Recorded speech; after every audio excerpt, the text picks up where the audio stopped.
Hey guys, it's Wojtek, and after a long summer break, I'm ready to get back to work and give you guys some new tutorials. So, let's kick this off with a video about possession. Specifically, we're going to take a look at how we can create two new characters, one large and green, the other one small and purple, and give our player the ability to possess them in order to be able to traverse the world and, get into some tight spots, perhaps. In addition to the possession, we're also going to look at changing the color of our players dynamically and changing it back when we finish our possession. And to do that, we're going to leverage the set material method on our mesh component.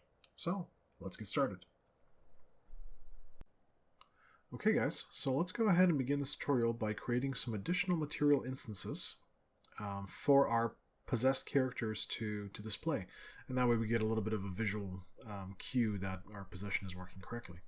So to do that, let's go and hop into the default mannequin directory for our blueprint character, and then down into materials. And we're essentially going to create two sets of instances of the chest and the body logo. So to do that, right click on your chest logo and say create material instance. And we're just going to label this one as our small, because we're going to have a tall character and a small character that our default player will be able to possess. So let's create another one of these guys, and we're going to make this one large. And then we're going to create a material instance for the body as well. So two of these guys. And one of these will be large, and the other one will be small.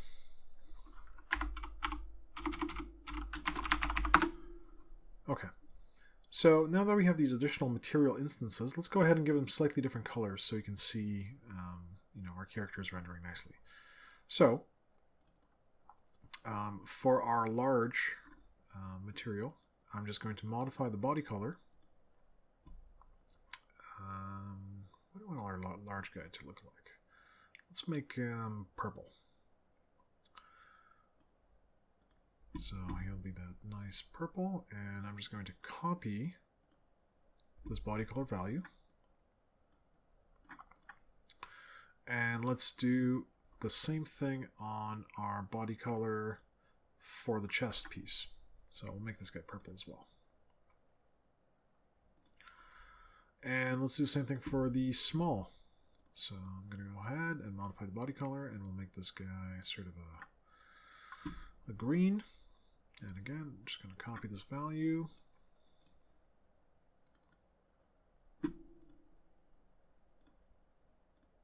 And let's paste that in on our small material instance.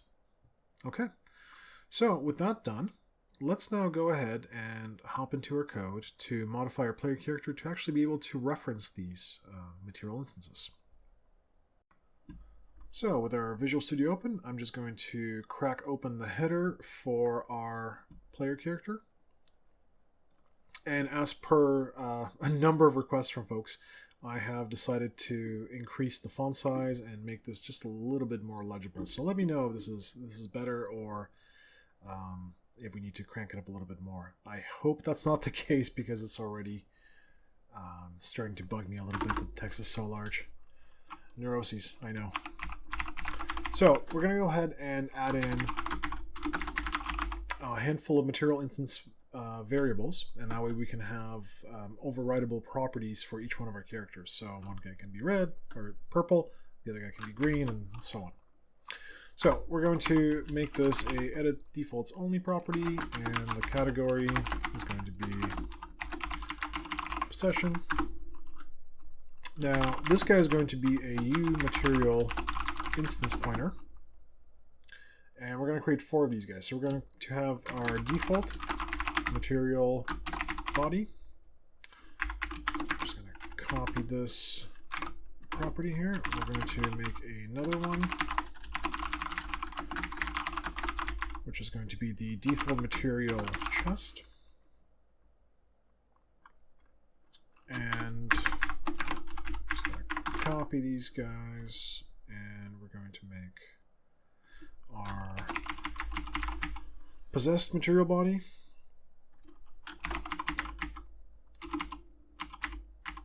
And our possessed material chest. Okay, so we have our materials, and these guys are going to get assigned through our blueprint, which is cool. But we also need a few more additional variables. So specifically, we're going to add in a private value. What do we do? It's somewhere around here. We're going to add a couple of privates. So one is going to be for the the controller. So what we're going to do is persist the controller that is currently being utilized as part of our possession, and that way we can leverage it for later use, especially once we look at how would you handle a mount, for example, which is a little bit different than possession because we'll end up attaching the components together as opposed to just overtaking another player character. So we have our safe controller. And the only other parameter we're going to add for right now is a bool for B is currently possessed. And this will let us know whether or not a character that we're interacting with is already possessed. So again, when we get into multiplayer, we'll be able to handle it a little bit more gracefully. Okay, so with that in place, let's recompile and make sure our player character is all updated. Okay, so let's take a look at our player and update our material instance values. So to do that, I'll hop into the third person CPP folder, and there's our third person character. So now you'll see on the default class we have 4 material slots: body, chest, possessed body, possessed chest. And we could be clever, we could turn these into structs with a type, so we don't have these very explicit definitions, but for right now this is okay. We can optimize later. So let's go ahead and actually add in these body definitions. And you might notice we're missing our default body. We've got the purple and the green, but we're missing our default one. And the reason for that is, which I forgot to mention earlier, all of these guys here, they're material instances, whereas this one is the root material that these guys basically inherit from. So let's go ahead and create a material instance just for the default body. Otherwise, we would have to change the data type from our material instance. Where'd that guy go? From one of these guys to an actual material. And we want to use the instances as they give you a little bit of more flexibility and optimization, especially if you have variables controlling things like color and intensity, opacity, whatever the different sort of parameters are. So we have our default instance, material instance in place. Now if I look for body here, there's my gray body material. And if I look for chest, there's my default chest one. Cool. So there's our third person character, and he now has a couple of materials. And you'll notice they're the same ones that are on by default. And the other thing to note for materials is the element position. So you can have a model that has many of these guys. In this case, the Unreal Mannequin just has 2, one for the chest and the other one for the actual body. So you'll see where we reference these indexes later in the code. But now that we have everything in place for our initial character, let's go ahead and now duplicate him. So we're going to create a character large and a character small. So let's work on the large one first. And in here, what we're going to do is just give him a different possession skin. So our body large and our chest large. Oops.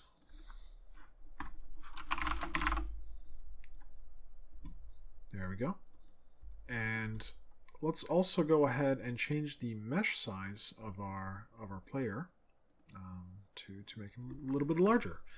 So let's make this 1.5. And you also notice, just because I'm increasing the mesh, the capsule component remained the same.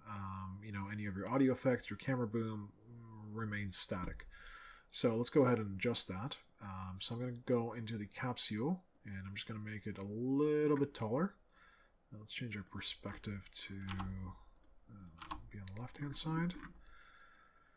So let's get him just in here, kind of touching the floor. Let's change these values a bit. That seems good. Capsule height could be just a little bit smaller. And let's readjust the feet. Okay, I think that seems generally okay. And let's go ahead and adjust the boom of our camera so it's sitting at neck level. And I think we're okay for the large character. So let's take a look at our small character. Same thing, we're going to go ahead and resize the mesh. So I'm going to set this guy to be 0.5. So he's a little bit smaller. And we also need to adjust the capsule. So let me just go to the left perspective here. Let's shrink that right down. We'll change the radius of it as well. And then of course we need to adjust our player within the capsule. So he's a little too big. Capsule height can be a little bit taller. Maybe bring this guy down. It can still be a little bit smaller. Okay, that doesn't look too bad. And again, for the follow camera, let's pop it to neck level. And lastly, let's go ahead and give him our small material instances. So let's set the body and the chest.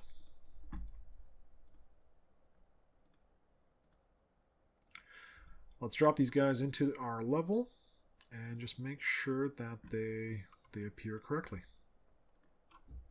And just while we're here, let's make sure all of our other stuff still works. Combos work, kicking works, all that good stuff. Crouching, excellent. So there's our big guy, and there is our small guy. So with this in place, we can now go ahead and flip back to Visual Studio and start implementing the code for the actual possession and material switching. Okay, so this is going to be basically the meat and potatoes of this tutorial. And in order to accomplish our possession, what we're going to do is we're going to hijack the interact call that we have. It's currently mapped to the F button on the keyboard. So when we step into this interact function, you'll notice previously we were using it for our interactable objects. And we can go ahead and kind of leave that in place, but we're also going to now add in, let me just clean this up, another case for if I'm interacting with a player character. So what we're going to do is we're going to do a few checks here. So did we hit something and ensure it's not us? So we're going to check if our interact hit from our initial line trace, if the actor does not equal this. Let's go get actor. Okay, so it's not us, it's somebody else that we're hitting. So let's also draw these debug lines so I can see where I'm aiming, because we don't actually really have a crosshair or a reticule or any of that stuff. So I'm not really sure I'm going to be hitting, but if I draw some purple lines, I'll at least be able to get a better feel for it. Okay, so if we go ahead and expand on this logic, what we want to do is we want to say else if interact hit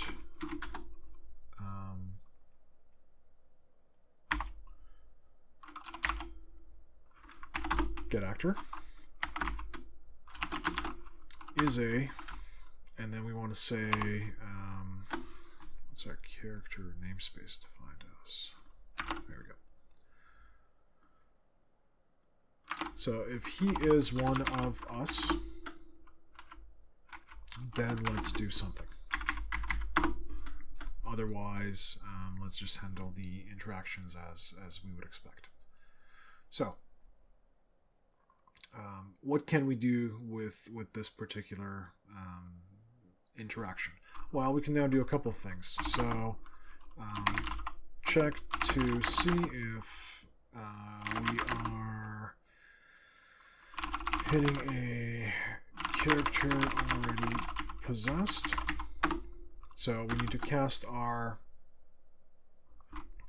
hit to a player character, so we can actually do a little bit of work with that. So not a player character, a UE for Fundamentals 11 live character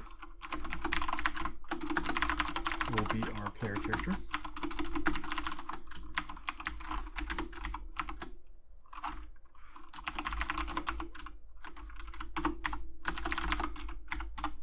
So we're going to check if this guy is a player character.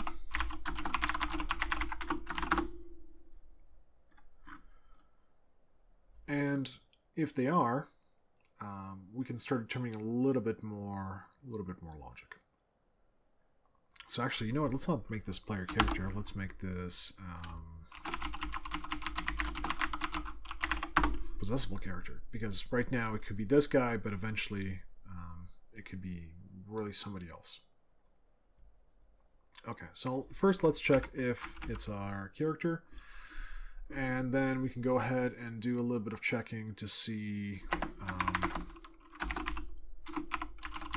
if our possessible character is currently possessed.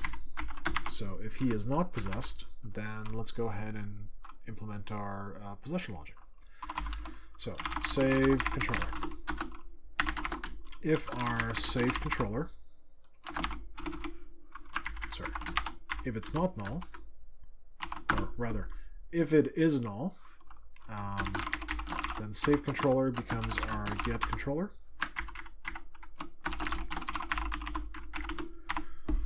So this method comes off our controller class, which is directly tied to our player character through our pawn. If you want to read a little bit more about how controllers work. So now that we have the controller saved, we can go ahead and start doing some logic. So first we're going to unpossess the current controller. We are going then to disable state management on the possess character. We're going to possess our character. And what else are we going to do? Oh yeah, we need to disable movement on the character we're leaving behind, and we need to enable movement on the character we are possessing. And then lastly, we're going to set the values for materials, depending on how, if these values are actually being set for the character we're interacting with. So to unpossess, we take our save controller and we call the unpossess method. Cool. Now, what do I mean when I say disable state management on the possessed character? Or rather, not on the possessed character, on the, let's just say disable state management. So what we want to do is b is keyboard enable equals false. This is one of these values we are leveraging in our move methods. Let's see here. So for example, it handles our movement. We use this value for turning things off and on depending on our attacks. So when our punches are blended, that works. When we are doing our kicks, that doesn't. So what we want to do is we want to disable that on the guy we are currently leaving. And we're going to do the same thing for is running, as well as B is armed. And lastly, we're going to disable our current character's movement. So he stands still, and the animation blueprints all go back to sort of their default idle mode. And again, you can control this depending on the game you're creating. In our case, we just want the unpossessed character to stop doing stuff and become idle. So we're going to get the character movement component off our player character, and we're going to set the movement mode to E movement mode. There it is. Oops.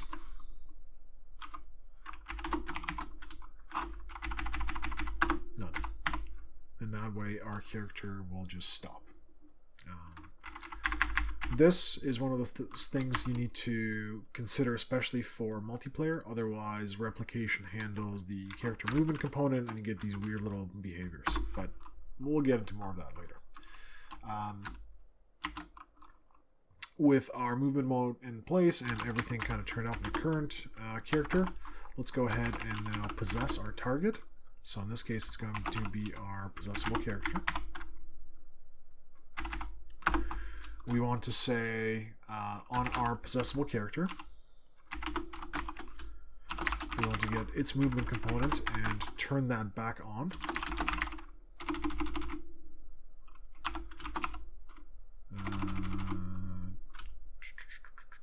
Sorry, not movement component, get character movement. There's set movement mode. And we want to turn it back to walking. If you have flying creatures or helicopters or what have you, you might set it to flying, or any other sort of movement mode you may need. And once we have that in place, we can go ahead and add in our material definitions. So, if our possessable character body instance is set, let's turn it on, and let's do the same thing for our chest piece.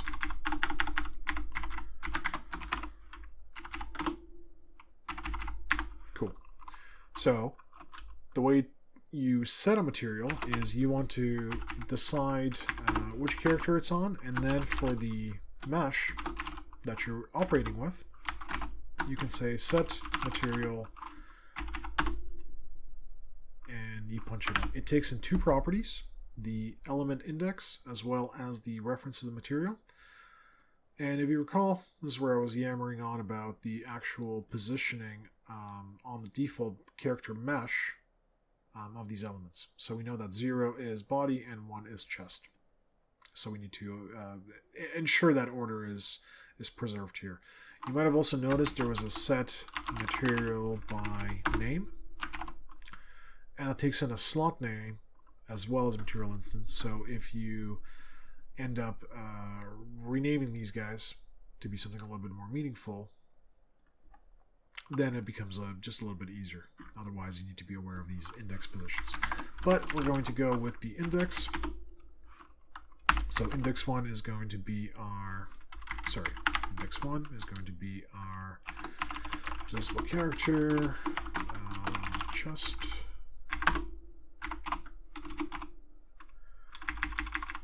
And on our body, we're actually going to do the same thing.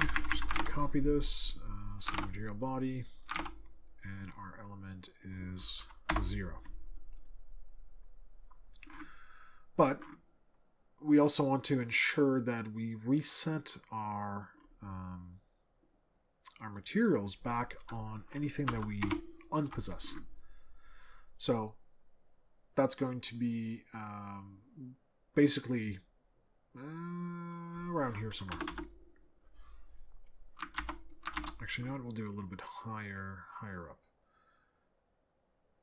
Maybe it doesn't matter. Yeah, let's do it up here.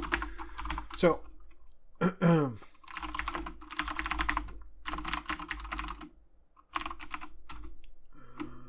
when unpossessing.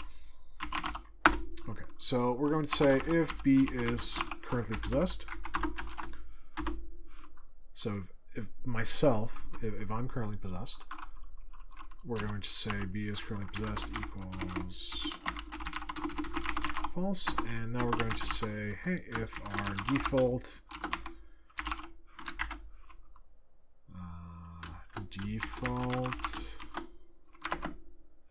material body exists, then we're going to get our mesh, set material 1, default material body. Yes, to be able to type today, default material chest, get mesh, set material 1, default material chest. Okay, so let's just review our logic real quick. We're going to come in here, we're going to draw some debug lines, we're going to make sure we're not hitting ourselves. If we have something to possess, we're going to reset our current state before we hop over to our new character and update its material references. So let's recompile and see what this actually looks like. So we're all recompiled. Let's go back to our editor and let's close these guys down to see what this actually does. So there's a little guy. And, oh, we forgot one thing. As you can see, the line traces are coming up purple even when they are hitting our characters, and that means the collision is not responding. So when we fire our line trace, we are using Game Trace Channel 3, which is our interact trace. So we look at our collision definitions. There's our line trace. And you'll notice it has it ignores our pawn. So it won't actually pick it up as far as our detection goes. So let's set it on the pawn. And just double check that does actually do what I think it does. No, it doesn't. So we do have to set the reciprocal collision on the pawn profile. So you'll notice line trace is being ignored on the pawn. So I need to block it as well. And now, just get rid of that. Bam. We have possession. And there's our little guy. And he's green. And if I go back to our character, there he is again. So, he's wandering around. Our green guy stays green, although he should be dismissing his existing color upon possessing someone else, but we can fix that in a second. And there is our big guy. So he's wandering around, and he can jump, and he can crouch, and all that good stuff works. But we have a couple of little bugs. So for one, our colors don't go back on the characters we depossess. And then the other thing you might have noticed, if I'm trying to move on initial possession, nothing is happening. I have to basically engage my punch, which turns on one of my keyboard enabled flags, and then movement occurs. So let's shut this down for a second. I'll flip back to Visual Studio and we'll correct these little bugs. Okay, so just reviewing my logic here, one of the things that I'm missing is once the possession occurs, we actually need to say B is currently possessed. That's true. As well, and sorry, that's not on us, the character that's trying to possess. It's on the possessable character. And also on this guy, we want to say B is keyboard enabled. So we set the movement mode, but we forgot to turn a couple of these state management settings. So let's recompile and see what it looks like. Okay, let's see if this behaves any better. There's our guy. There's our possession. And I get immediate feedback of movement. And I'm back to my original character. You notice the materials changed properly. Go back to the big guy. The purple. Smaller guy. Little guy. We're green. And everybody is more or less happy. So, with a couple of these little moves, you now have the ability to flip between characters. You can go from the big guy to the little guy. Little guy to the big guy.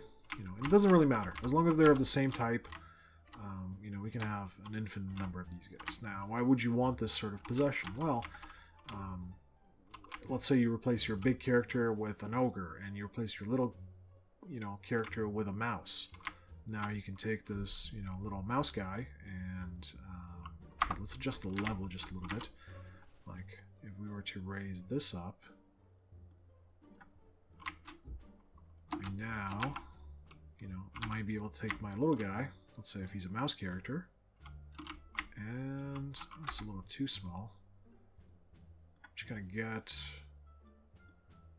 what I'm getting at is, you know, different sized characters, different sized vehicles. Yeah, this still doesn't work.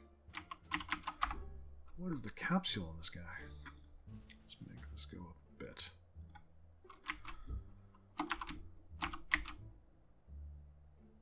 There we go. That was extremely anticlimactic, but you get the idea.